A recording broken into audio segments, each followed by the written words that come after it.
What's going on, guys? It's Kyle. Welcome to the Stock Goat YouTube channel. In today's video, we're going to be covering the SoFi stock. Two things happened today that we're going to be covering, so be sure to subscribe to the channel if you find any of this information useful. Let's try and get the channel up to 15,000 subscribers. Be sure to smash the like button for the YouTube algorithm, and don't forget to drop a comment. I'm going to be commenting back to as many people as I can.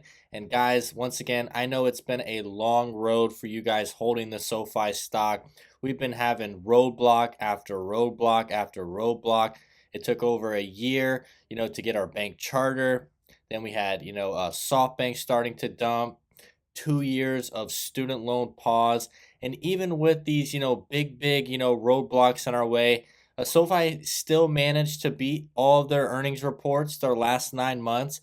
I just believe there is so much short sellers, so many big banks, betting against the SoFi stock, shorting, selling shares, borrowing and all that stuff. Just a lot of manipulation that you just really can't see behind the scenes. But I truly believe we are closer than we really, understand that SoFi will have a profitable quarter very soon. And I believe that's going to be next year. I don't know exactly what quarter, but I predict, a profitable quarter next year.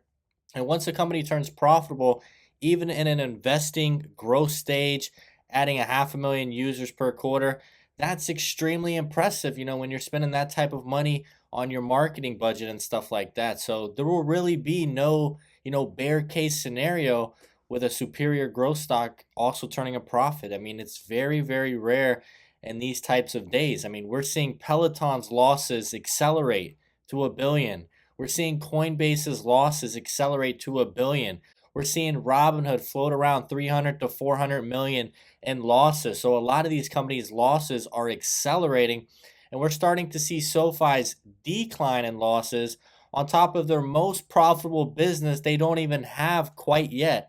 Once they get the student loans back in about 4 months, you're going to see another profitability boost on top of the bank charter, guys. It sucks. It's been a year and a half, since they've gone public or something like that.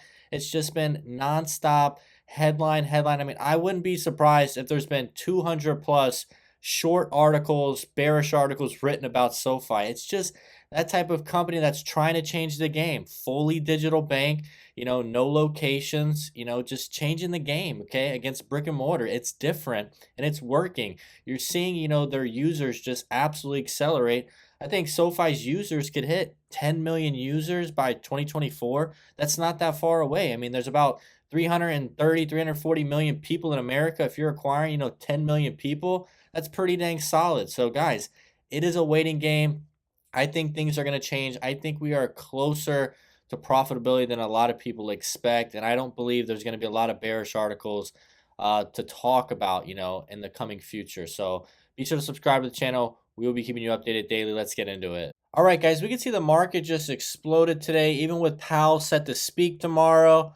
It looks like people are getting more and more comfortable with a 75 basis point rate hike for our next, meeting. S&P 500, Dow, NASDAQ, Russell, everything green. SoFi, going green today, did pretty good. 3.7% gain, down a little bit in the after hours. We'll cover the reason for that. We could see Affirm is absolutely tanking. We know Affirm is in that fintech category. They're down 14%. You can see the reason for the tumble for Affirm is outlook. So guidance. They came up short, and guys, Affirm has been bouncing back extremely quick. I believe, Affirm isn't a company that's going to, go after, legacy banks or anything like that. So this one, has huge rips all the time. It's not as manipulated as SoFi. It has a smaller float as well. But the market cap, is like 3 billion higher than SoFi, and, their losses are accelerating. It's just not a fair valuation. I believe SoFi will pass Affirm up in the future. Now, guys, this is what I was talking about in the beginning of my video. We're not as far away from profitability as you really understand, because this company, SoFi, was a private company for so long. I believe this company started in 2010, 2013. I'd have to take a look. But take a look at this, guys.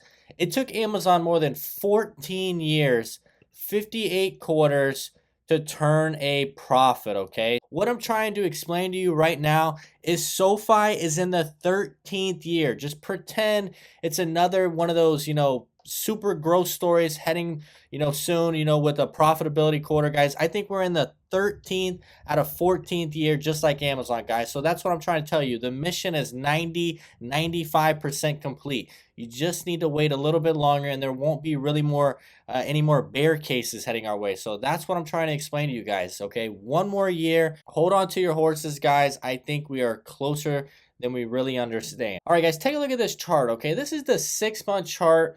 I saw somebody talking about this the other day because someone was so stressed out, and I don't blame them. Somebody said SoFi has not been over $10 in 6 months. That person is correct, guys. Look at this. The last day this stock was $10 was March 4th. We're about, a week and a half away from 6 months. So yeah, just about 6 months, guys.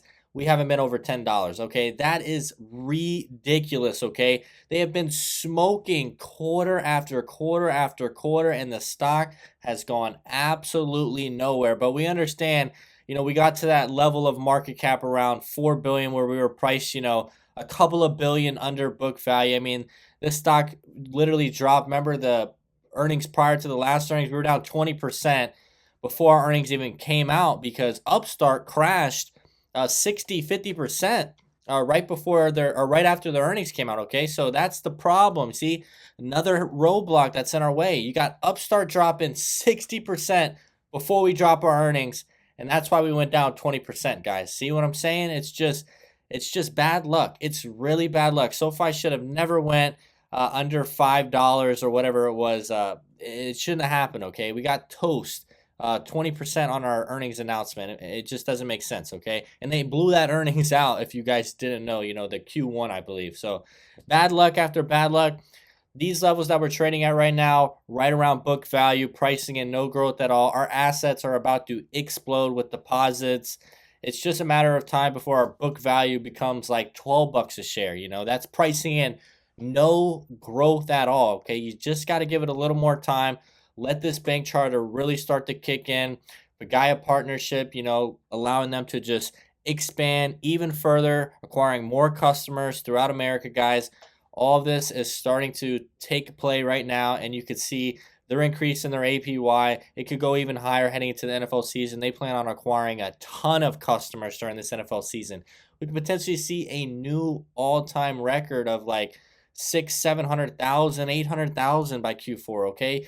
There's just no telling what could happen. But, guys, I understand this is the pain I've been talking about. 6 months under $10.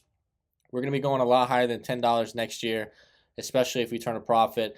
Wait until those student loans start to kick in. All right, guys, this is the first thing that I want to talk about in the video. All of that was just, me, just expressing my emotions on, how long it's been of, just nonstop pain. I think we're going to be out of it eventually. But, guys, take a look at this.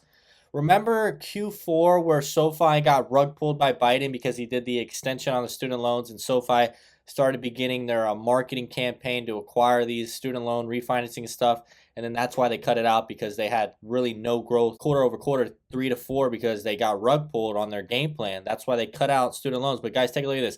If you refresh their homepage now, this is the first time I've seen this happen. Look at this, guys, in a long time. Boom. That's the first thing they're going after right now. Boom, student loans. Refinance your student loans now. Save before rates rise. 10,000 in federal student loan forgiveness is here. So you can see this is their game plan, guys. They are getting prepared. They are spending those marketing dollars before it even happens. Remember, payments don't restart till January, but everything's forward looking in a growth stock. You got to start marketing now to get ready for January, and that's where they're putting their dollars. And because this is a very profitable business inside of their lending segment, okay? This is where they're going. This is the first big thing we have to cover for this video, guys. This is very good news. I think EBITDA could freaking skyrocket next year to like 300 million plus, compared to last year. So if I did 30 million, I mean, you're talking within 2 years going from 30 million to 300 million when you didn't have your most profitable business, guys. It's just a matter of time before the numbers start to click and you see SoFi be one of the first companies to turn a profit as, a fintech. Guys, take a look at this. This is some of the most manipulated stuff I've ever seen. Remember, guys, Morgan Stanley, over a year and a half ago, these guys were coming in hot, $25 price targets. This is like the 5th largest bank in America. Let's check real quick. You can see right here, 6th largest bank in the world. You have 2 China banks right here. So technically, what is it? top 4 bank in America right now, guys. They are manipulating the crap out of SoFi. These guys would probably get sued if they, try to cut their price target to 2, 3, 4. I believe SoFi would probably sue them. But as you can see, they are increasing their price target by the most minimal amount they can possibly do. Morgan Stanley increases price target from $7 to $7.50.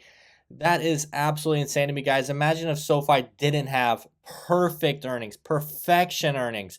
Their price target would be $2, $3. SoFi has literally done everything they can on the last earnings. You're talking 3 for 3 with increased guidance, and we're still at $1 over book value. Getting a price target from a legacy bank, it sucks. I believe SoFi can't do anything about it. It's coverage. Sure, they're investing in the stock, but there's just something else going on, guys. I know they're acquiring a couple of shares. It's not that many. It's like 8 million shares. Some of these other investors have, 50, 60, 70 million shares. It's just very strange to me how they're trying to stay in the mix, okay? I don't respect this price target at all, $1 over book value. Take a look at what I posted on my Twitter, guys, just covering a couple of fintechs, market caps. I said very interesting. Robinhood, 8.5 billion market cap. Affirm, 8.5 billion market cap. SoFi, 6 billion market cap. We are blowing out our earnings. Hood has been declining earnings for a year straight. Affirm's losses accelerating. Look at the losses: 300 million, 200 million.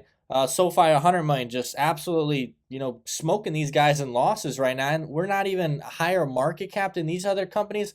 What the heck is going on? Our book value is freaking 5.5 billion.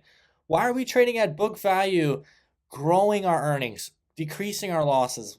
This just doesn't make sense, okay? I just believe these big banks out there, these shorts, they don't have as much interest at holding these stocks back compared to SoFi. Sure, these stocks have been destroyed, but there's no reason for SoFi to be trading at these low of levels when you're doing everything right. The stock market is supposed to be forward looking, and every earnings is getting better, increasing guidance, and the stock has been at the same level for what, 6 months, $10 to $6. It's just a very rough time, guys. I believe we got to wait till we turn a profit. I mean, that's just the way it's looking. It sucks, but I think, Q4, if we can get these student loans really starting to kick in, I believe we could just absolutely explode in 2023. If SoFi starts talking about, turning big profits, also just bringing in the customers. You're talking 3 million customers potentially for next year. It's definitely possible, if they continue to see accelerating growth. And with this NFL season, we just got to wait, guys. My bullish estimate is 10 million users 2024, and I believe SoFi will be, a massive, massive bank in America in the next 2 years if they can really take advantage of this APY and this bank charter license. If you made it to the end of the video, I want to say I really do appreciate it. I enjoyed doing this video for you guys. I know it's been a long road, but I think we are closer than we expect. The road took 14 years for Amazon to turn a profit. I think we are technically in year 13 if we just take that same analogy. It's just a matter of time, guys. This bank charter is going to really start to kick in, and if you get that extra fuel with those student loans, massive profitability from lending, if you just fuel that together, NFL season acquiring, customers, I believe, this stock could absolutely explode because you're going to see everything click at the exact same time. Users skyrocket, revenue skyrocket, losses turn into profits. I mean, SoFi could have, $10-20 billion worth of deposits in the next 2 years or so. So you just need to remain patient and understand the management team is doing everything right. I mean, we haven't even talked about the international expansion with Galileo technology. People are flocking to that platform. 100 million in revenue alone. That could be $1 billion revenue stream, on its own very soon, next couple of years. So we got to remain patient. Understand they are doing everything right. Just nasty, nasty roadblocks and headwinds have been in our way. We're going to get by this. Once again, my name is Kyle. Hope you have a great day.